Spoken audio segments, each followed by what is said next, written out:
Well, good morning, everyone. Welcome to Resurrection City Church. Special welcome to you if this is your first time joining us in any capacity, whether here or online. We're happy to have you here with us. My name is Joel. I am one of the pastors here at Resurrection City, and we are continuing on in our sermon series. We're in the third of 4 sermons here, talking about how Christians can faithfully engage with politics as we enter into yet another crazy election season. And we just think that this is such an important thing to be talking about, not necessarily telling you who to vote for or which party or which candidate is the one who is here to save us or something like that, because that's actually, we're going to talk today about how that's not the case at all. But how we can still faithfully engage in what we think is our calling to love our neighbor well as Christians, and we do that in political ways.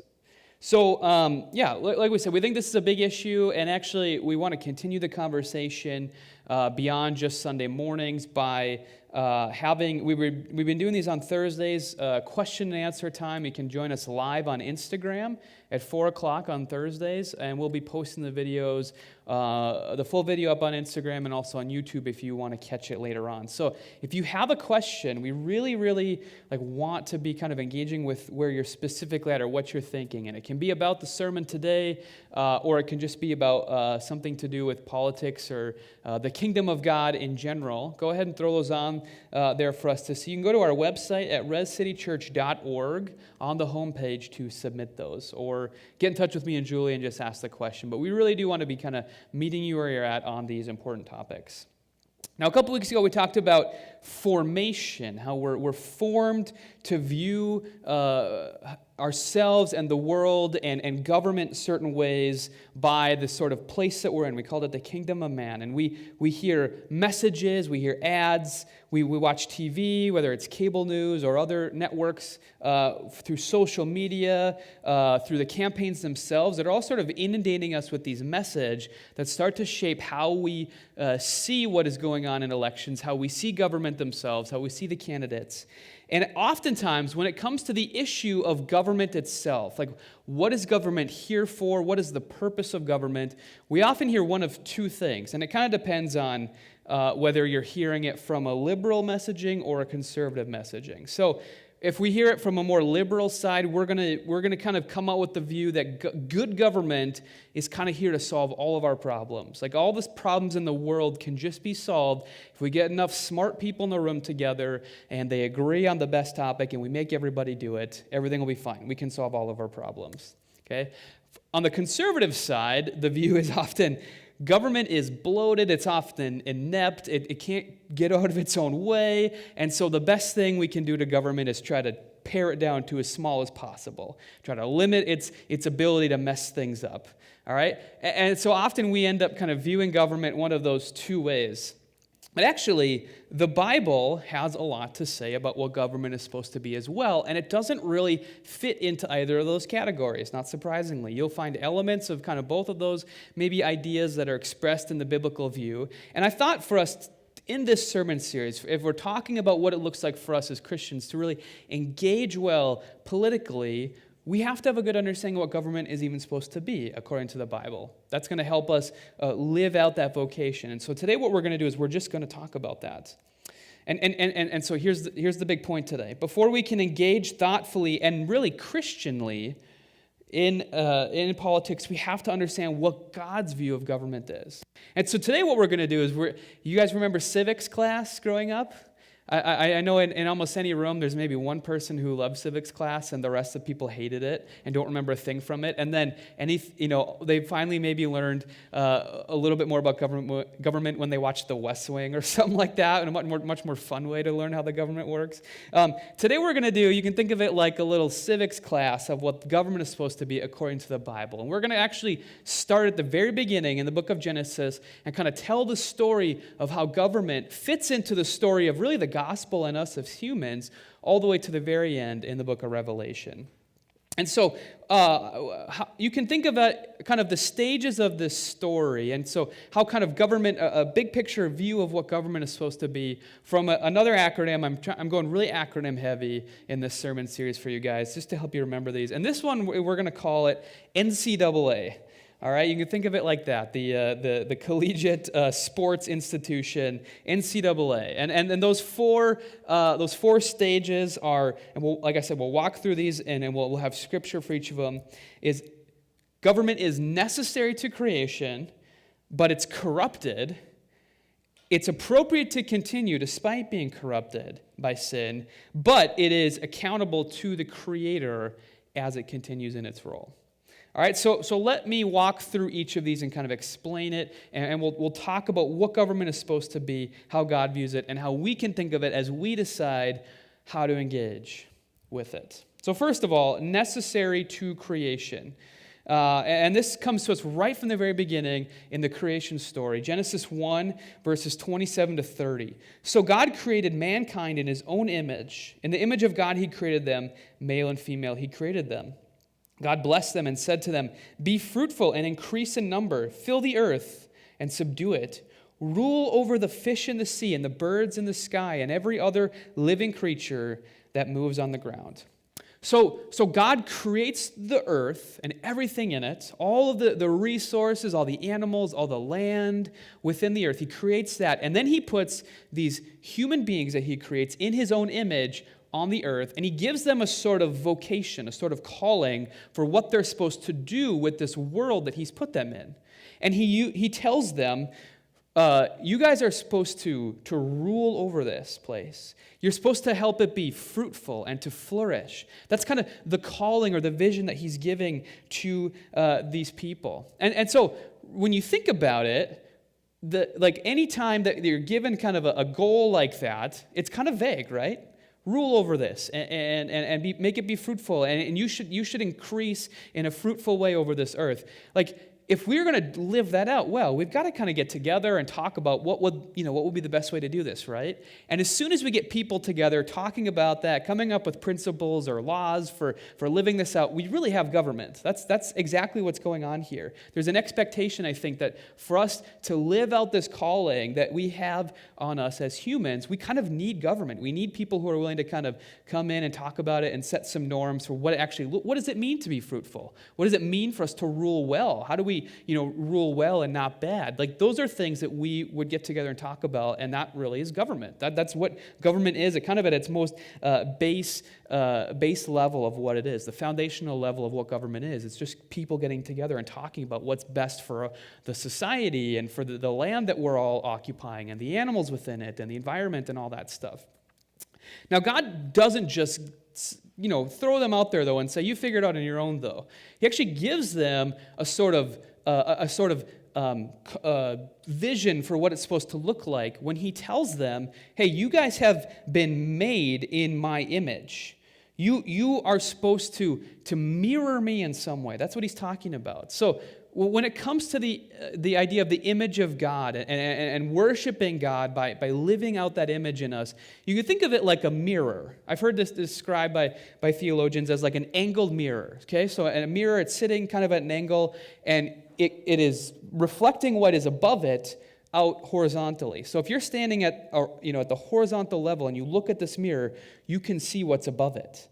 Okay, that's what we're supposed to be as Christians. We're supposed to be reflecting in and of ourselves the image that we've been created in. So when we rule, when we subdue the earth, when we try to be fruitful, we're trying to do it in a way that reflects the image of the one who created us. We're made to be like him in a sense and to rule wisely like him. So we're supposed to be asking the question, what does it look like for us to rule according to the ultimate ruler, the creator of everything? What does it look like for us to be fruitful as we take that vision for what fruitfulness even looks like from the one who has formed us in his image? If we're going to be fruitful, it's going to look a little bit like, and we're going to rule well, it's going to look like what God does, right? Because that's how we've been created.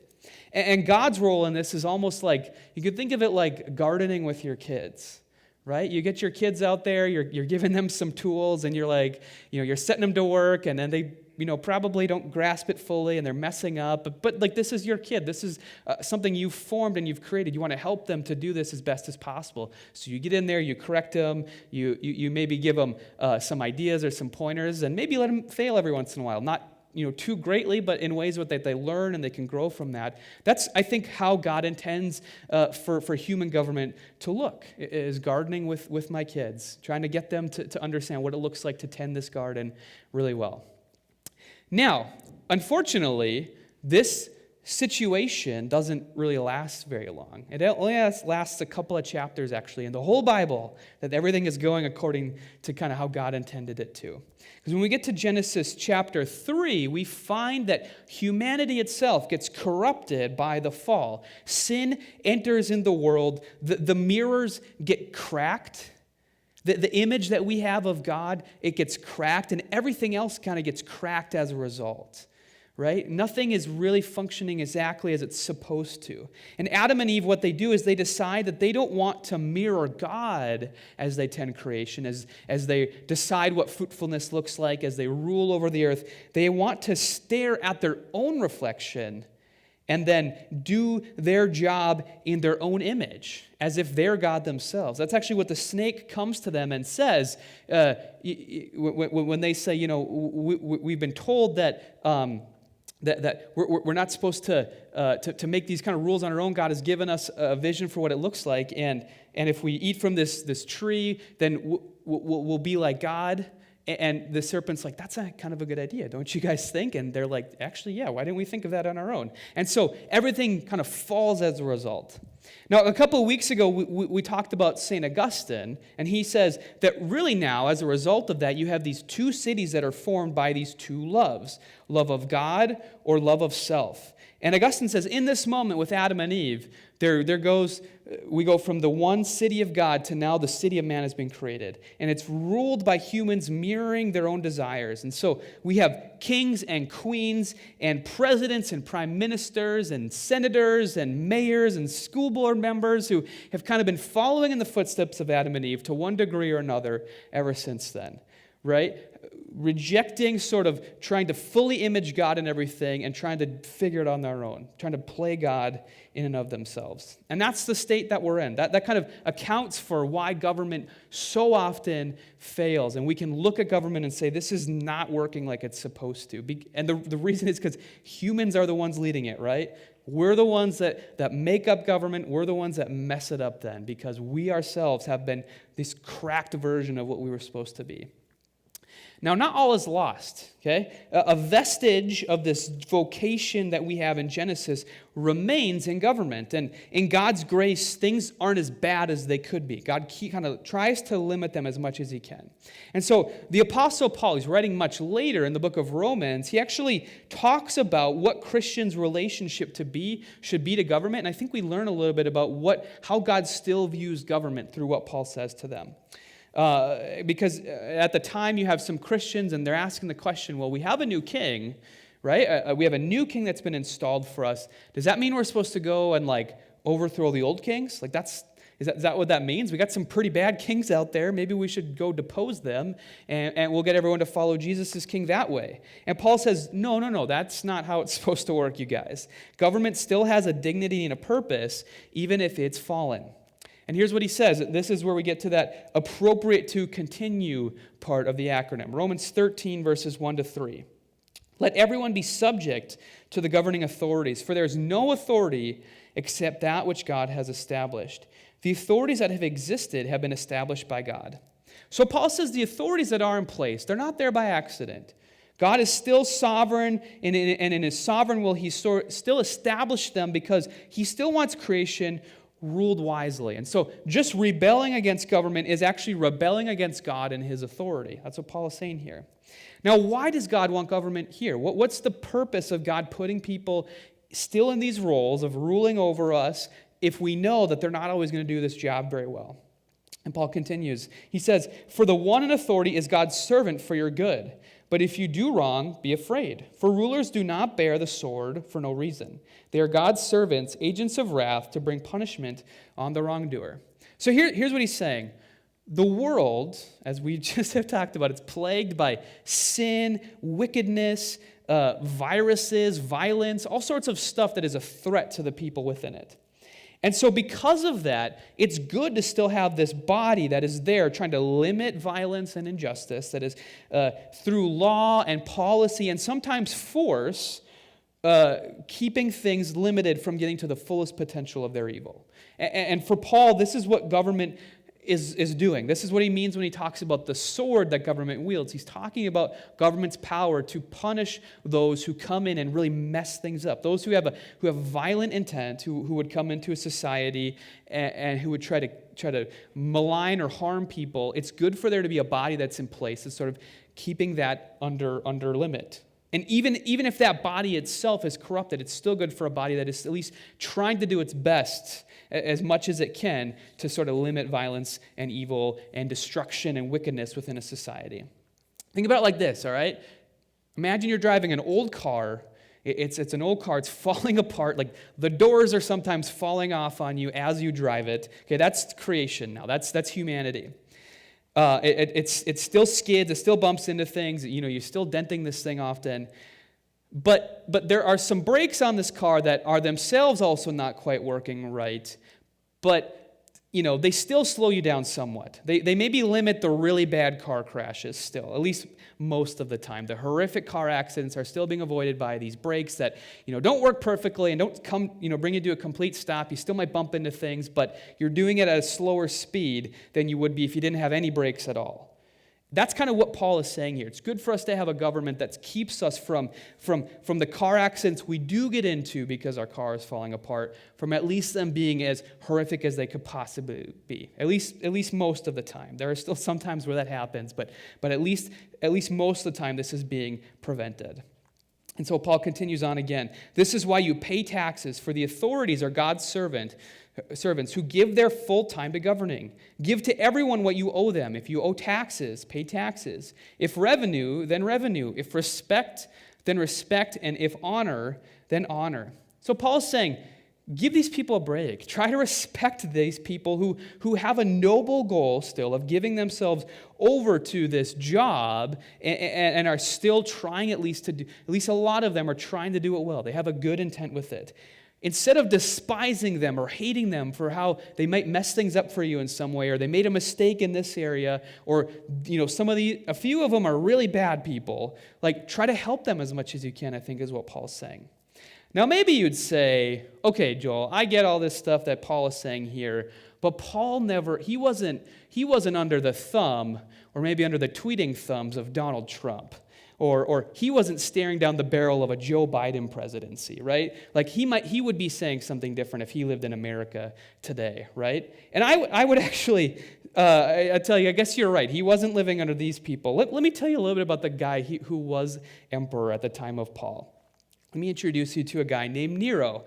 So on top of having a really killer neck beard, apparently, which I just can't get over why anyone would want to have that type of beard, a little bit more about Nero, okay? So Nero's mother, and this is a common thing in the Roman Empire, she was working really hard to make sure her son was going to be next in line and kind of orchestrating things so that he would be emperor when he got to be old enough. And at 16 years old, he became emperor, and not long after, he had his mother executed. We don't know why he just had his mother executed. I think he just didn't want anyone telling him what to do, and so he figured and the best way to do that was to literally have her killed. Okay, that's not off to a great start. And Nero, he did some things that he was trying to be popular with the people. He tried to abolish a bunch of taxes, which didn't go very well, and he ended up being super unpopular in the city of Rome and in the wider empire. And actually, there was a gigantic fire that happened in the city of Rome under his watch, and 3 of the 14 districts that make up the city of Rome were completely destroyed. Another 7 were kind of horribly damaged, and a lot of the ancient historians who are writing about Nero kind of were convinced he's the one who started the fires. All right, there's not consensus on this, but there is a theory out there that Nero is the one who actually started these fires in the first place. Okay, so not a good recipe to make yourself popular with people that you are in charge of. But since there weren't term limits in ancient Rome, Nero kept on being emperor despite the fact he was super unpopular. And he decided maybe one way to make myself popular again is to take these fires that everyone is upset about and blame them on a little group of people who everyone kind of views as kind of weird and maybe don't really like them because they don't understand them anyway. And so he takes this little group of people called the Christians, and he decides to tell everybody in Rome, hey, these people who you already kind of don't like, they're the ones who started the fire. And it started this big persecution, and Nero would actually take Christians, stick them on poles, light them on fire, and then use them to light up his nighttime garden parties. Okay? So this is the kind of guy Nero is. This is the kind of person that is running the Roman Empire at the time that Paul is writing Romans 13 and telling us to still try to submit to the authority of those in charge of us, to try to give them the benefit of the doubt. Now, I don't think even the most partisan thinker out there could think that anyone who's been elected president of the United States or is about to be elected president, perhaps, could be this bad, all right? So we have it a lot better than Paul ever did, and he is still telling us to give respect to those in power. It's better to have a government and those kind of in charge, even if you get some Neros in there sometimes, than it is to have nothing. That's what Paul's saying here. And all Christians are kind of called to do what Paul is calling the Roman Christians to do in this letter. Okay, and that's our first point of application here today, is we should help government to achieve its God-given dignity still. All right, we should treat government with respect. We should try to assume the best in our leaders if possible. We should really help to enforce those bad breaks. Even if we acknowledge they're not always working perfectly, we should try to help reinforce them as much as possible to limit the severity of accidents that we're going to be getting in. And we can do this by respecting people in government even if we disagree with them. Did you know that that's possible, you guys? You can respect someone you disagree with?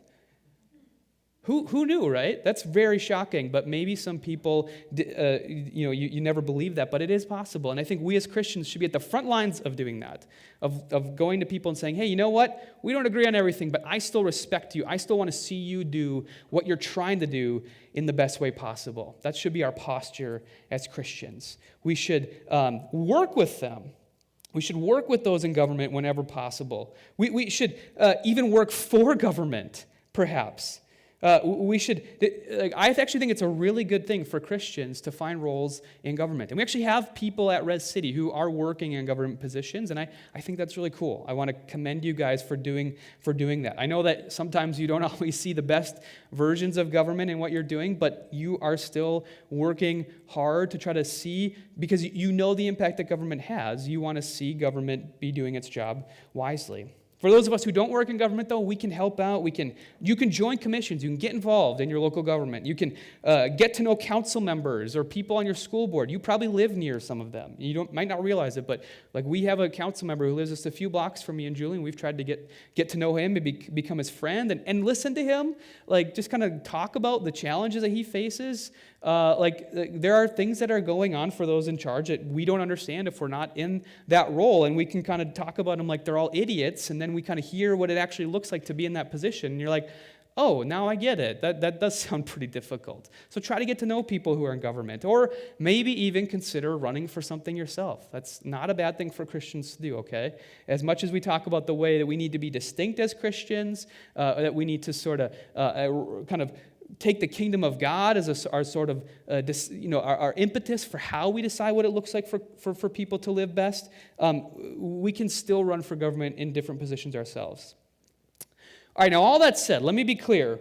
Romans 13 is not necessarily Paul saying that God approves of every bad leader out there or every bad thing that those in government do, okay? Because the Bible, very often talks about rulers who are going their own way with harsh language, all right? And what happens a lot of time with government is it doesn't have this view of itself. It has a different view of itself than the one that the Bible is sort of setting out for it.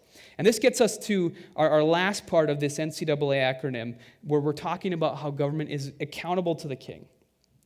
Now, we're going to go back to John here quickly. Remember, at the beginning of the sermon series, we spent some time in John 18. Remember, we kind of held that portion of John out when we were going through it as a church throughout the spring and into the summer and the early fall here, because I wanted to kind of talk about what Jesus and Pilate's conversation looks like, because it helps us to learn something about how Jesus views government. They have this conversation between this governor Pilate and Jesus.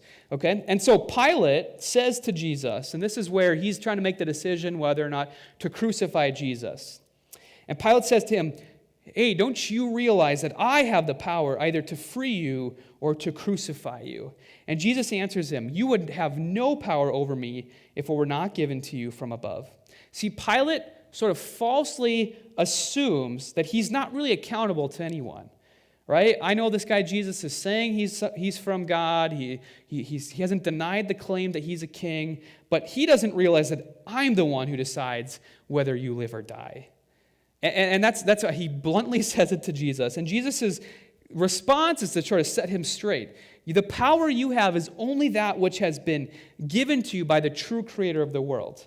Maybe you don't realize it, but that doesn't mean it's not true anymore. And I think that this sort of clash or this misunderstanding that can happen sometimes between the state and the true king, Jesus, comes to us in a really, really cool way in a scene from the Lord of the Rings books and movie. I brought up Lord of the Rings a couple weeks ago, and I forgot to mention they're also a book series. Again, did you guys know that there are these things called books out there? Not everything is just a movie or a TV show, but the Lord of the Rings books and movies have this really great scene between a character named Denethor and Gandalf. Now, this is from the third book in Lord of the Rings, Return of the King. Now, Denethor, he is called the steward of Gondor. Now, Gondor is just this kingdom within Middle-earth, which is where the Lord of the Rings books and movies take place. And it's kind of one of the biggest kingdoms.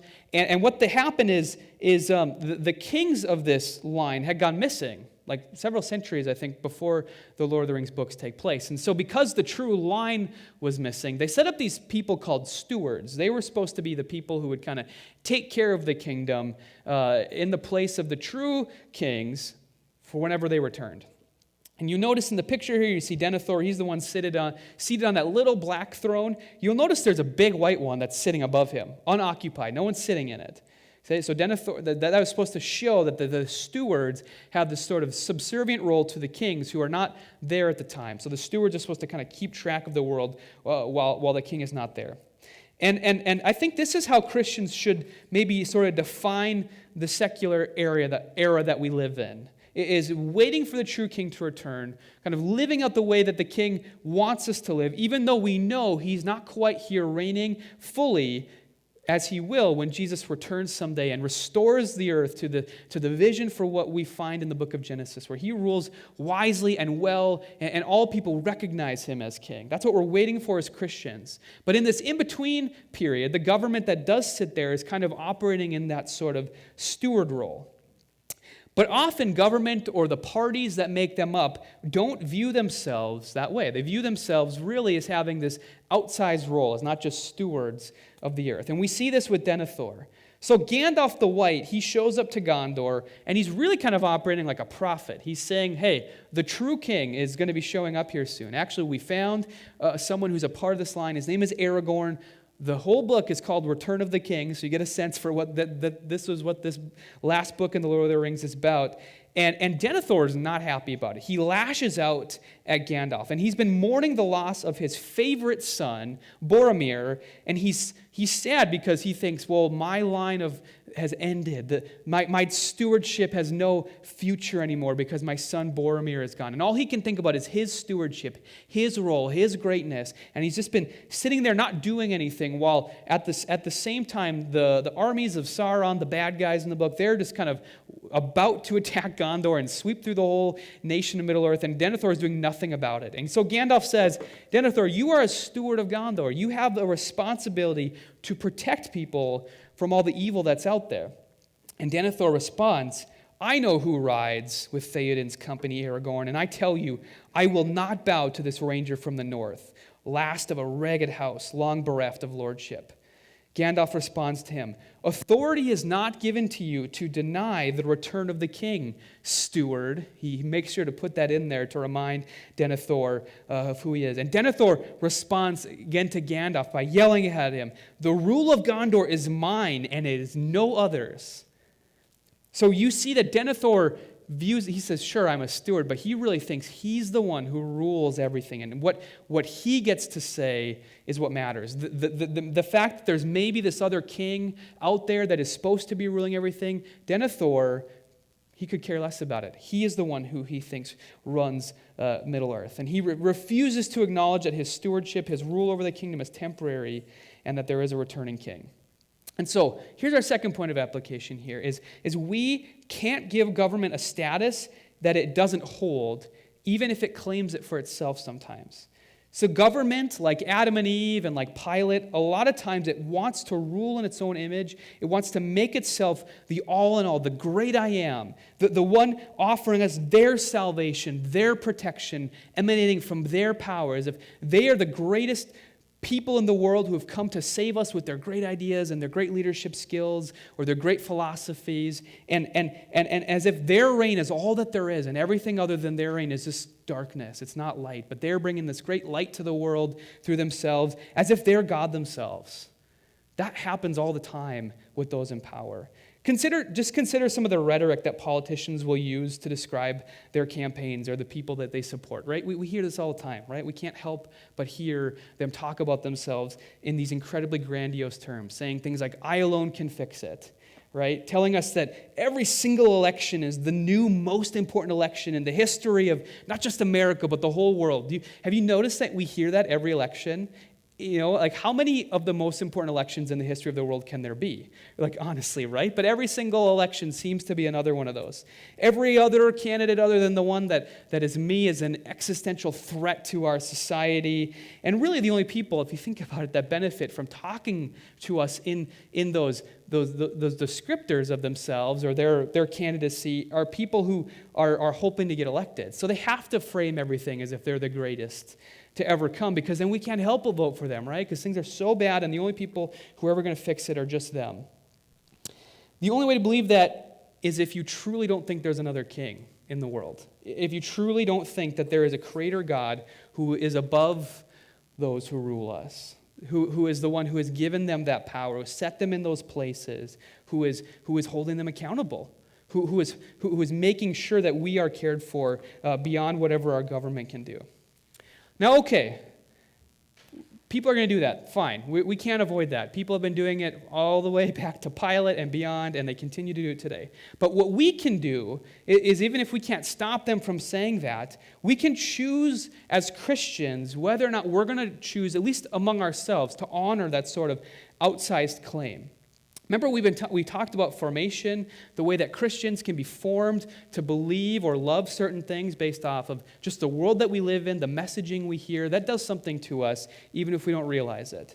Okay? And so we can begin to think that the only way to accomplish the purposes of the kingdom, maybe, are to just cast a ballot to put someone in power and to let them fulfill their grandiose dreams. That's what we need to do, because that's all we hear oftentimes is the way to get anything done is to elect me as president or something. Okay? But listen, we as Christians, we have to just say no to believing that. Every election cycle, when we hear this come up, we have to say no to believing that. We have to say no to becoming just cronies for Denethor, but instead we should be Gandalf. We should be preaching that there is another king out there and that government has a job to do, but we are not giving them this all-in-all status. We need to choose to believe that a much more important election took place 2,000 years ago when God elected Jesus to be our king. And he reigns today, and he will return to establish his kingdom fully. Okay, you're asking all these, maybe the next question you're asking yourself is, well, what is God doing about like those who do claim this sort of outsized authority for themselves, almost God-like status for what they offer the world and who they are? And what happens when government or politicians or parties start to really get drunk on their own power? And actually the Bible, I think, talks about this too. And this is our third point of application, is that evil regimes are not supported by God just in the fact that he has put them there, but they're actually held accountable to him, and they are under the judgment of this true king. Jesus and Paul are both saying that leaders' power is granted, and the one who granted it will hold them accountable. If you ask your kid to mow the lawn and they run over your dog instead, I would think you're going to do something about that, right? The one who is king over all of the earth will hold those in power accountable who misuse that power that has been given to them. I think the book of Revelation gives us a picture of this. The book of Revelation is a confusing one, right? There's a lot of imagery, there's a lot of symbolism in it. It can be kind of hard to understand what is going on in that book sometimes. But when you understand the symbolism and what matters, it starts to really unmask things. I think that's kind of how we should view the book of Revelation, as unveiling to us sort of truths about the world through this imagery, through this symbolism. And John, the author of Revelation, he doesn't hold back when he's talking about this government that is drunk on its own view of themselves. And so a lot of stuff is going on in the book of Revelation, in this passage that I'm about to read to you, okay? So know that there are more layers to what's going on here. But there is at least a picture of government that is sort of drunk on its own power. And John says this, he sees this vision in Revelation 17, 1-2. One of the 7 angels who had the 7 bowls came and said to me, "Come, I will show you the punishment of the great prostitute who sits by many waters. With her the kings of the earth committed adultery, and the inhabitants of the earth were intoxicated with the wine of her adulteries." Now, in the ancient world, cities and nations were kind of personified by these great women, oftentimes. So like Rome, you had the goddess Roma. She kind of represented Rome, and she was this kind of splendid figure that everyone kind of venerated and looked up to, and kind of really she was worshipped. She had this kind of divine status. This is what you did in the ancient world. You would kind of give divine status over to your king or your kingdom, and you kind of would do that by having this sort of personified vision of the city in a female. Now John picks that imagery up, but not in a good way. He kind of says, all right, if you want to view yourselves this way, fine, but this is what you actually look like. And he gives us this picture, and again, it's intense, all right? It's an intense picture here, but he calls governments like Rome, who think of themselves as divine and are as being filled with the spirit of Babylon. And Babylon is the nation that took Israel into exile, and it's a spirit that sort of aggrandizes itself, that is drunk on its own power, and really because it's this spirit that is being colluded with, he's talking about, by all the nations, all the kings want some of this power. He talks about them committing adultery, and so that's why he uses that prostitute image, as if the people in power want this power for themselves, and so they commit adultery with this woman Babylon. It's like Adam and Eve kind of to their fullest extreme. And so John portrays her as if she's glorious, and all this gold that she's surrounded herself with, she's intoxicating. Like all the governments of the world want have some of her power. They want to partake in it. And that's how John presents this sort of spirit, or this desire to have this sort of godlike power for themselves. So here's what he says happens to Babylon in verses 18, 4-8. "Come out of her, my people, so that you will not share in her sins, so that you will not receive any of her plagues. For her sins are piled up to heaven, and God has remembered her crimes. Give back to her as she is given. Pay her back double for what she has done. Pour her a double portion from her own cup. Give her as much torment and grief as the glory and luxury she gave herself. In her heart as she boasts. I sit enthroned as queen. I am not a widow. I will never mourn. Therefore, in one day her plagues will overtake her, death, mourning, and famine. She will be consumed by fire, for mighty is the Lord God who judges her." So God says, I want my people to come out of this. I don't want them to be partaking in these seductions, in this formation that makes you come to view the government as the greatest thing that there is, and not viewing a king as over them. Right? This is why our sort of distinctiveness as Christians matters. So we are distinct in having a different king out there. And this is because she will be overtaken by her plagues, John says. All right? So the things that she does will bounce back on her. That's the judgment that it talks about here.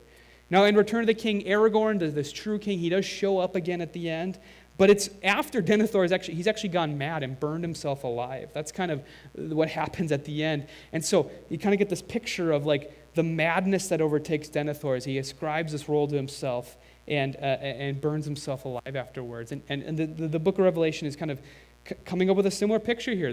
When those in power sort of get an inflated view of themselves, they often end up overreaching and being consumed by their overreach. And that's God's judgment over them. Now, the whole story of the Bible is one of redemption, it's restoration, and it's justice for sin. And I think government fits into that too. We are set right, and we can help government sort of fill this role when we are willing to engage Christianly in the way that God has called us to from the beginning. As mirrors get remade, as we kind of help the brakes to work in the way that they're supposed to, because we have a better hope, we hope that our King brings justice. And this is the hopeful thing for us, is we don't have to rely on government, this broken, cracked thing of what it was supposed to be. We don't have to rely on that as Christians.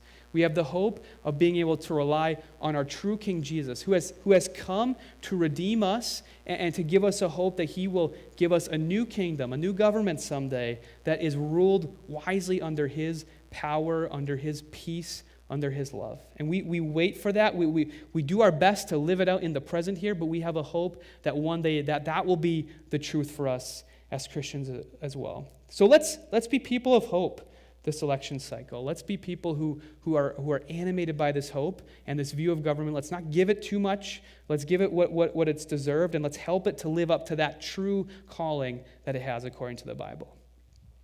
So here's our reflection question today. Where has my vision for government strayed from the biblical one? Am I taking on a view of government that is coming from somewhere else, a liberal or conservative view of what government's supposed to be? Am I robbing government of maybe this dignity that's been given by God? Or am I granting a claim to government that it is all in all, that everything can be solved by electing the right person in our world? Am I in some way not hoping that Jesus will do something about fallen regimes? Do I not have hope that God is going to hold those in power accountable who misuse their power? Or do I need to have hope that Jesus will return, that this is not all that there is something much greater that we can hope for as Christians? Think about that as we head into a time of worship. I'm going to pray, but then we'll actually be doing communion today. So you should have gotten some communion. I'll lead us in that here in just a sec, but let me pray first. Jesus, we thank you that you are the King who has come to restore us to the image that we were made in, to honor and worship God in how we wisely care for the world. But you also are the one who gives us hope in living in the midst of a broken world, where government does not live up to what it was supposed to, and where often claims to be God itself. Lord, we thank you that you have come to set that right and to give us hope, Lord. Help us to be people of hope this election cycle, Lord, whether it's with friends and family, whether it's in how we decide to vote, whether it's in the positions that we hold, Lord, where we work and in our interaction with government, God, whatever that looks like. I pray that you would help us to embody this vision and to help call government to what it has been called to be because you have created it that way, Lord. We pray this in the name of Jesus. Amen. Okay, so like I said, we're going to be taking in some communion during worship here. You can pull out your communion cups and eat and drink of those when the worship is taking place. But let me just read to you from Matthew 26 to 28. While they were eating, Jesus took bread, and when he had given thanks, he broke it and gave it to his disciples, saying, "Take and eat. This is my body." Then he took the cup, and when he had given thanks, he gave it to them, saying, "Drink from it, all of you. This is my blood of the covenant, which is poured out for many for the forgiveness of sins. I tell you, I will not drink from this fruit of the vine from now on until the day when I drink it new with you in my Father's kingdom." I think that last part is actually really important, where he says, when I drink of this again with you, when I partake in this meal together with you, the kingdom will be here. And he's referring to the time after his death and his resurrection. So the next time Jesus eats with his disciples, he says, the kingdom is here. And we are remembering that the kingdom is here by taking this bread and this cup and eating and drinking it together. So think about that today as you take the bread and the cup, that you are partaking in the kingdom itself. You're eating the food and drinking the juice of the kingdom.